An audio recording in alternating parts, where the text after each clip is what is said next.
Most historians agree nothing has changed the American landscape like the automobile and its related industries. That's also true for Southern Oregon. By 1910, Medford had more cars per capita than any other town in the United States. In tonight's Oregon Trails, Newswatch 12's Ron Brown takes a look at the first car dealers who helped put Medford on the motoring map. The first cars in Southern Oregon looked and sounded a lot like these restored autos that toured the Rogue Valley in June. By 1910, there were hundreds of cars in the area. But it was in 1906 and 07 the first car dealers opened their doors in Medford, likely in Southern Oregon. William Hodson, who was also the first to drive a car to Crater Lake, opened this garage in 1906, then became a dealer the next year. Another dealership also opened in 1907, run by A.W. Walker with the Medford Automobile Company. The first Ford dealership came to Medford about 1910. Charles Gates, also known as Pop Gates, opened this dealership at the corner of Main and Riverside in the new Sparta building before he built a showroom a block away in the early 20s. In addition to Fords, he also sold Overlands. The Ford dealership remained there until about 1940. Meanwhile, the Sparta building was host to several dealerships and auto-related businesses for a number of years. By the 1950s, Crater Lake Ford was in this location on First Street. Today, it's located in this modern building on Bill Road. Bill Road is also where several other dealerships are now located. In 1921, John Skinner's grandfather used his mechanic skills to start a car sales and service business with a Buick agency on East Main.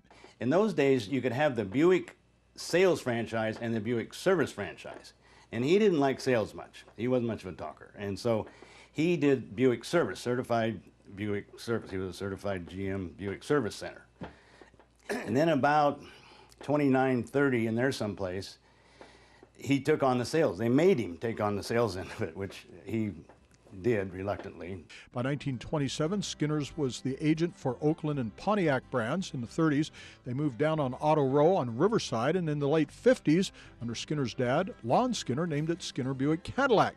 In 1981, John Skinner took over the business out on South Riverside, where it is now. I became the youngest Cadillac dealer in the United States at that point. I was like 28 or something like that, and I renamed it Skinner AUTOPLEX. In 1946, another Southern Oregon family embarked on what has become one of the largest auto retailing businesses in the United States. That's when Walt DeBoer opened Walt's Lithium Motors on the plaza in Ashland. Back then, it was a Chrysler Plymouth dealership. In its first year, they had 5 employees and sold 14 cars a month. But in 1968, Walt DeBoer was killed in an auto pedestrian accident, and Sid DeBoer had to leave college to take over the family business. The business soon moved to Medford to take over the Dodge Center, and a long period of growth began. The private business that we had would have been fine for the family, but I'm not the kind of person that's satisfied with good enough, and I knew I had a lot of young, vibrant people that there wouldn't be room for if we just stayed as a small privately held company in Southern Oregon. So we convinced Wall Street to give us some money in '96 and became actually the 3rd public retailer of automobiles in the U.S. And we're still now the only surviving original 3, one of the original 3 that's still running the same management group, the same ownership from that start in '96. And the Klamath County Museum was not able to say for sure who the first dealer in that town was, but these photos show some early dealers from the teens and 20s. This parking garage on Riverside is where Pop Gates established his first Ford dealership in Medford. It wasn't too long until the Sparta building was finished, and he moved his operation down there.